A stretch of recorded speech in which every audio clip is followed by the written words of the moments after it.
Эфир абхазского телевидения продолжает русская служба новостей. Здравствуйте. В студии Алиса Шамба. Сегодня в выпуске. В Сухуми прошли торжественные мероприятия в честь юбилея газеты «Апсна».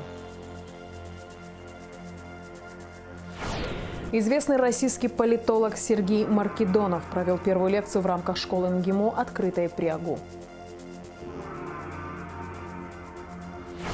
В преддверии 9 мая, праздник Великой Победы, Музей боевой славы запускает ежегодную акцию «Лица Победы».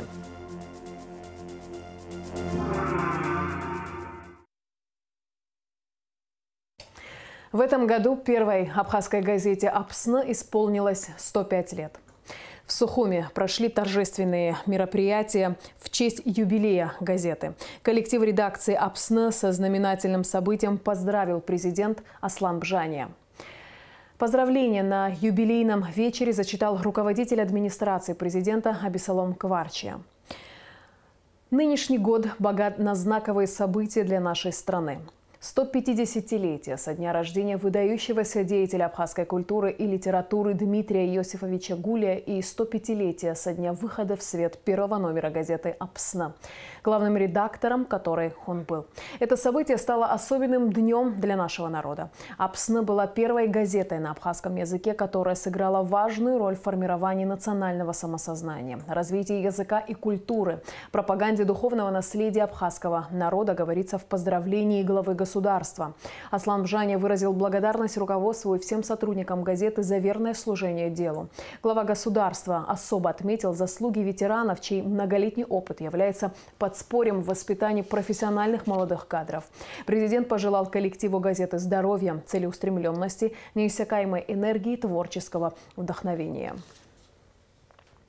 За многолетнюю и плодотворную работу в сфере абхазской журналистики в честь 105-летия со дня учреждения газеты «Апсна» указом президента почетное звание «Заслуженный журналист Республики Абхазия» присвоено Альбине Жиба, Элане Ласурия, Шариде Торчуа, Алисе Гожба. Следующим указом за вклад в развитие национальной журналистики, заслуги в области печати, почетное звание «Заслуженный работник культуры Республики Абхазия» присвоено Ахри Анкваб, Борису Каджая, Кристине Инапшба, Наире Сабеке, Стелле Сакане, Хибле Хашба. Выставка, приуроченная к 105-летию газеты «Апсна», прошла в Сухуми. Экспозиция отражает путь, пройденный сотрудниками газеты, начиная от ее создания до сегодняшних дней. Здесь также представлены первые выпуски газеты «Апсна». Первый номер газеты вышел 27 февраля 1919 года. Эта дата отмечается как День средств массовой информации Абхазии. Продолжаем выпуск. Вопросы комплексной реконструкции международного аэропорта Сухум обсудили на заседании координационного штаба, которое прошло под председательством вице-президента Бадры Гунба.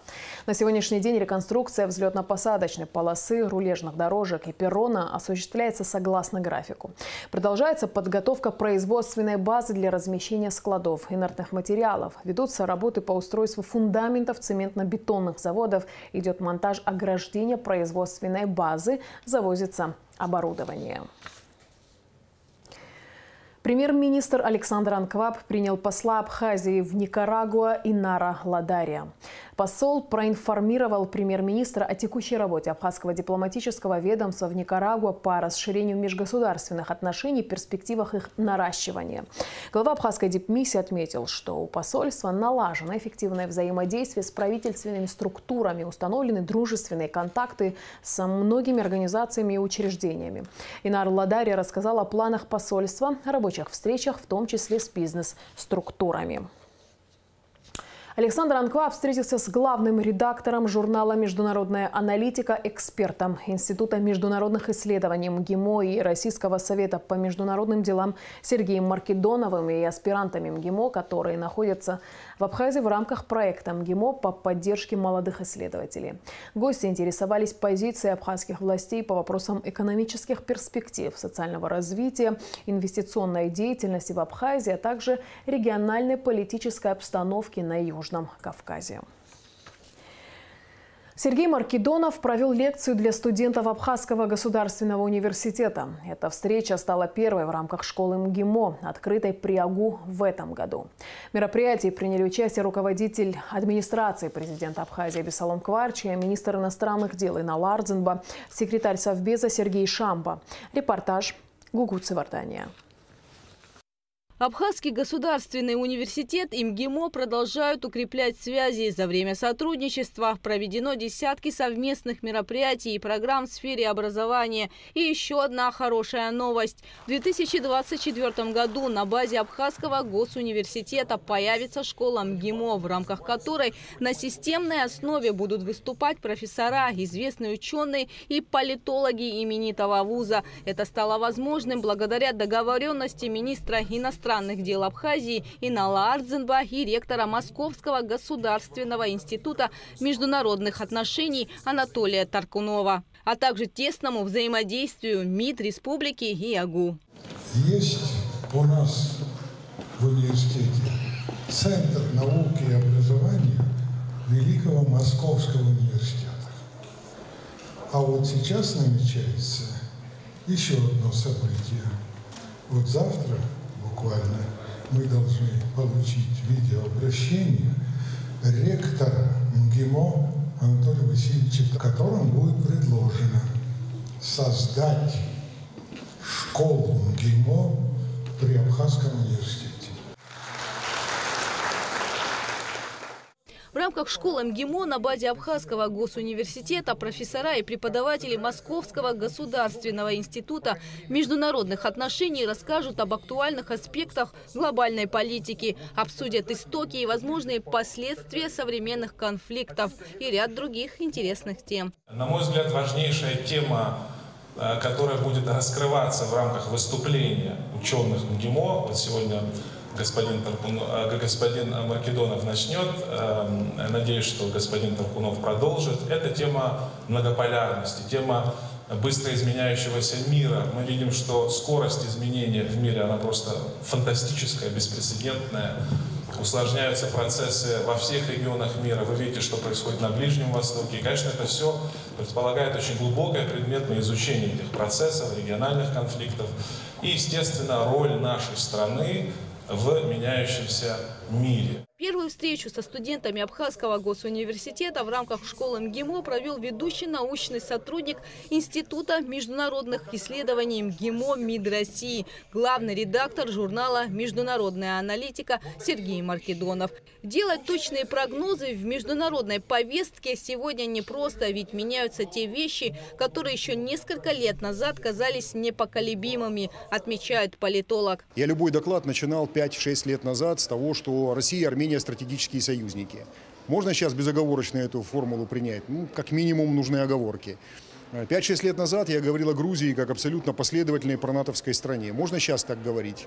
Тоже нужны уже оговорки, определенные, так сказать, нюансы и так далее. Этих нюансов становится много, их надо учесть по возможности, уйдя от какой-то упрощенной картинки. Это крайне важно. Сергей Маркидонов – частый гость в Абхазии. На протяжении многих лет статьи об Апсне он писал во время грузино-абхазской войны и в послевоенное время. Кстати, первый номер журнала «Международная аналитика» в этом году будет посвящен абхазской идентичности. Конечно, было знакомство с Абхазией, и этот опыт делю на несколько частей. Еще детский совсем, в советское время. Это опыт ребенка, наверное, восторженного какой-то экзотикой.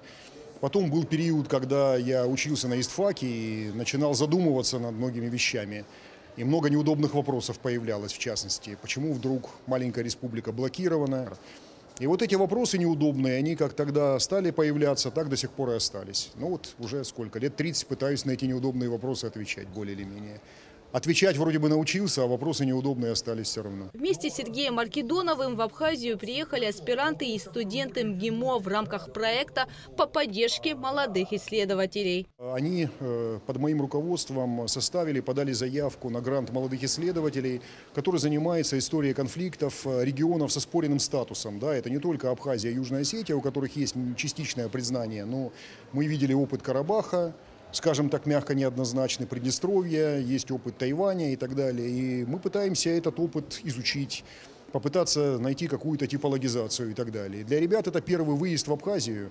И, я не хочу там делать какую-то рекламу, но вот я попытался использовать и свои связи, и опыт для того, чтобы они не просто приехали и насладились там природой и красотами, это понятно, они насладились сразу же с первой минуты, но и могли пообщаться с людьми, которые принимают решения здесь.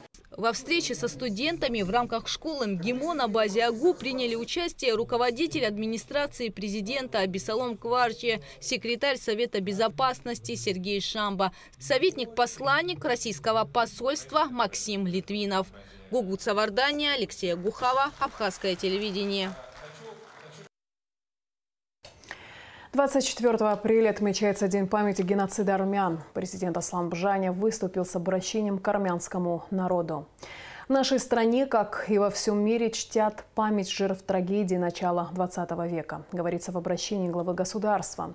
Позиция Абхазии была и остается последовательной. Мы всегда считали, что массовому убийству людей нет и не может быть никаких оправданий.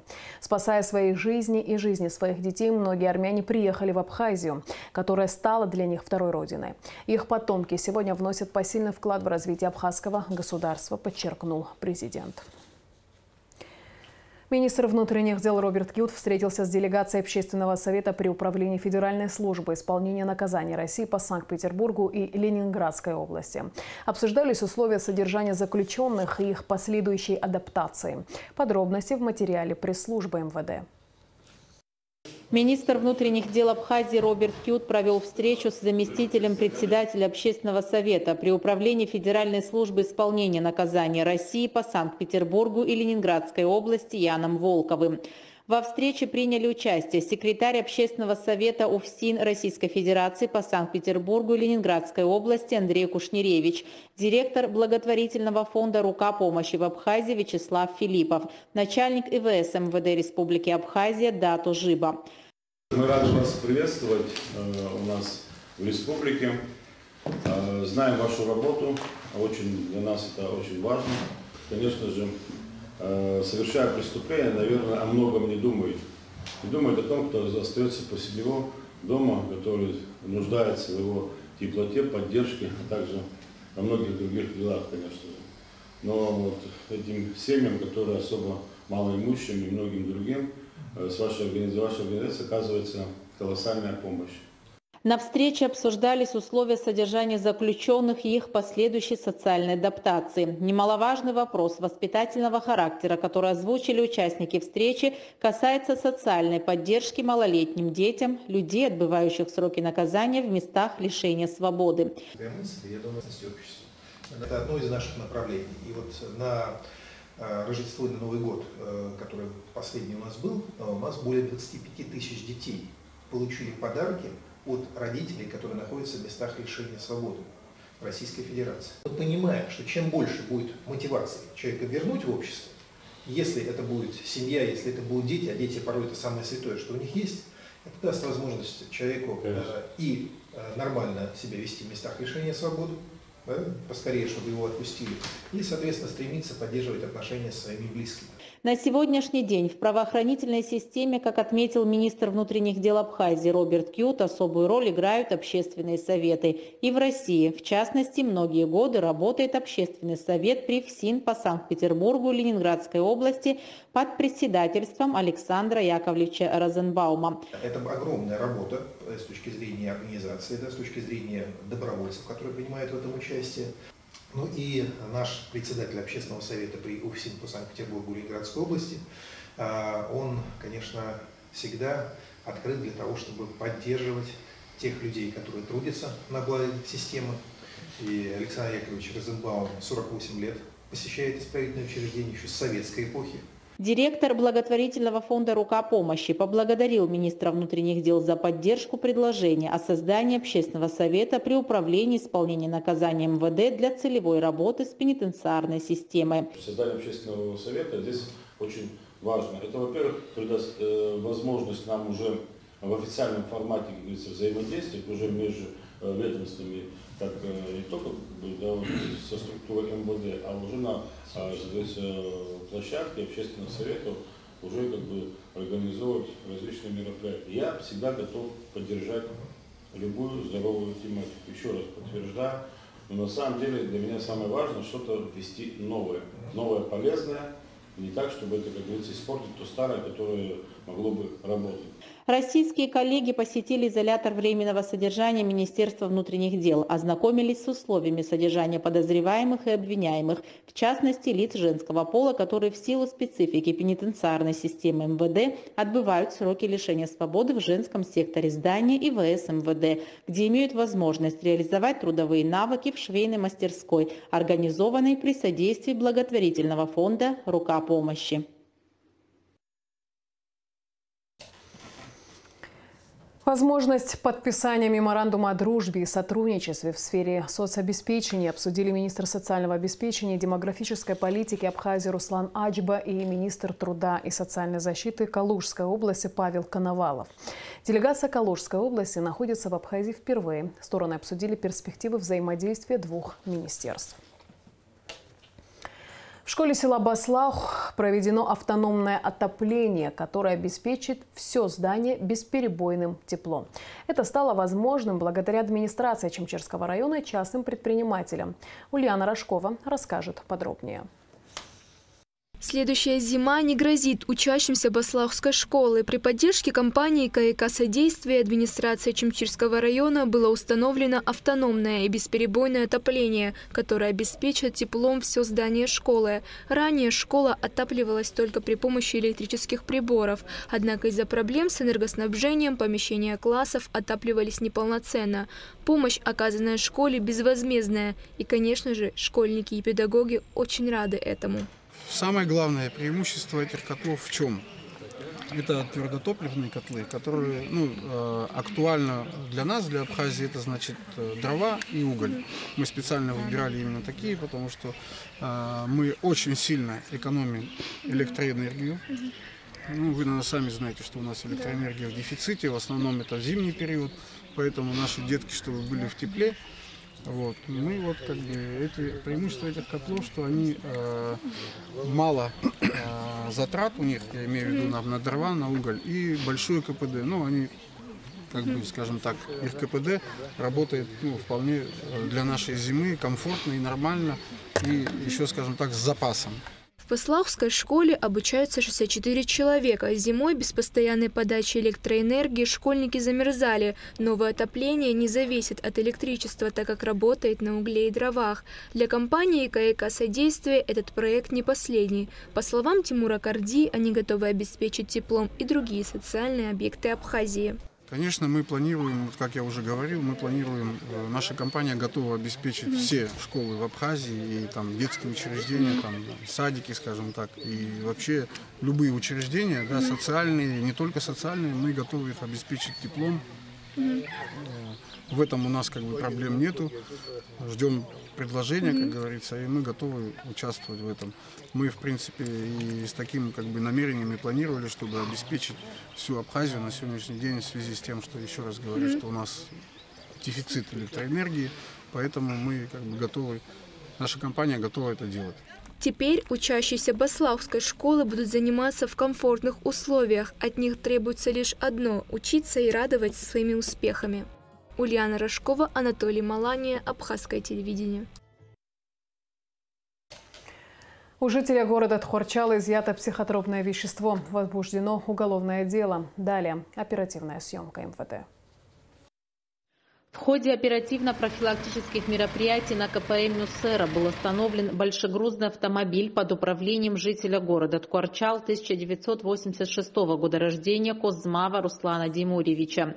При личном досмотре у гражданина Козмава сотрудниками уголовного розыска контрольно-пропускного пункта изъяты капсулы психотропного вещества прегабалин. Запрещенное вещество мужчина незаконно приобрел и хранил при себе до обнаружения и изъятия сотрудниками милиции. По данному факту в отношении последнего группой дознания ОВД по Гудаутскому району по части 1 статьи 223 Уголовного кодекса Республики Абхазия возбуждено уголовное дело и избрана мера пресечения в виде подписки о невыезде. Расследование продолжается.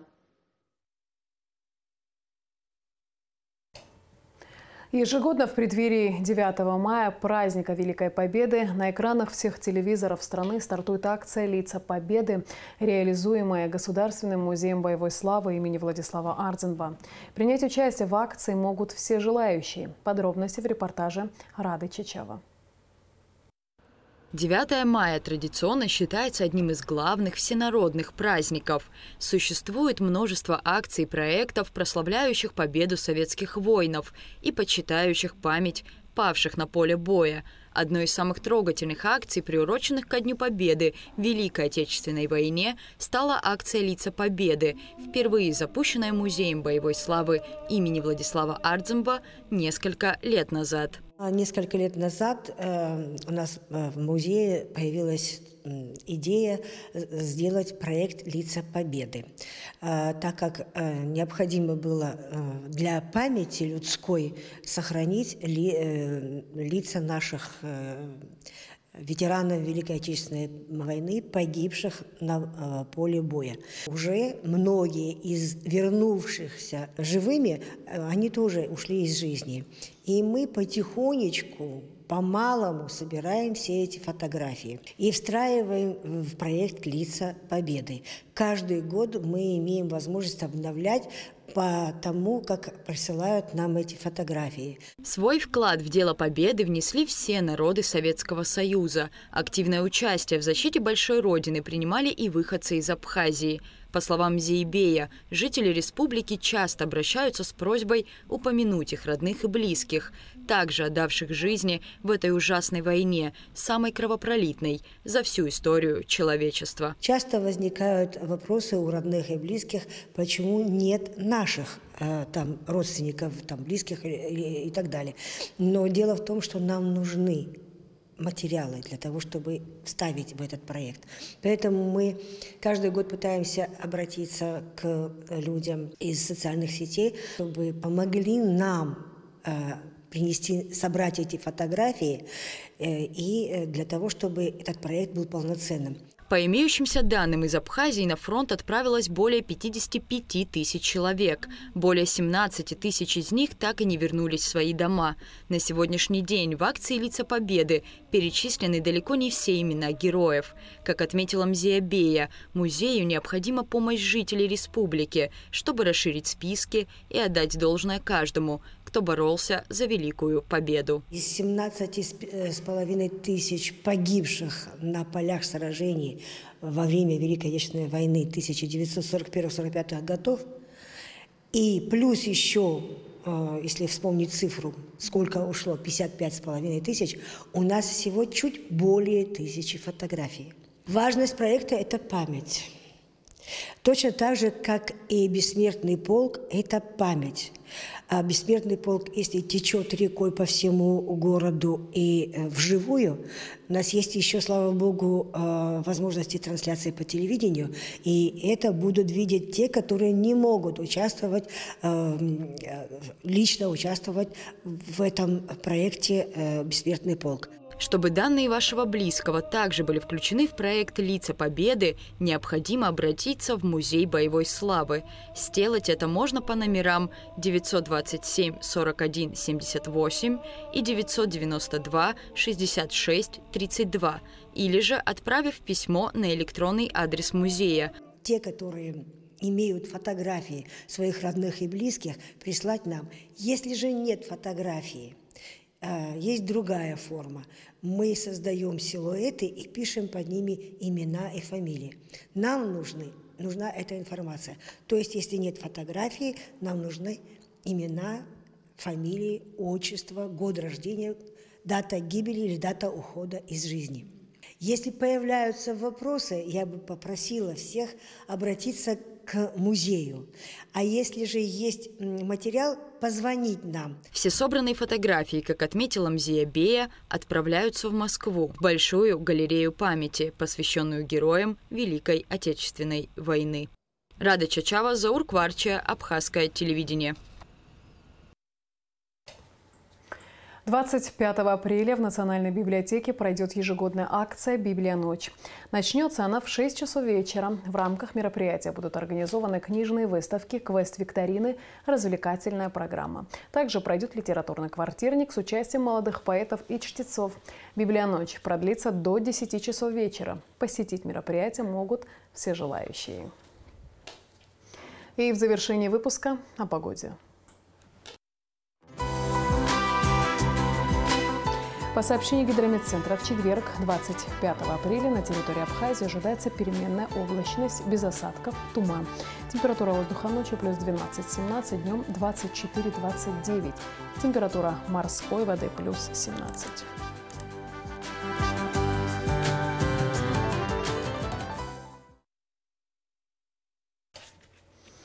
На этом наш выпуск подошел к концу. Всего доброго и до встречи в эфире.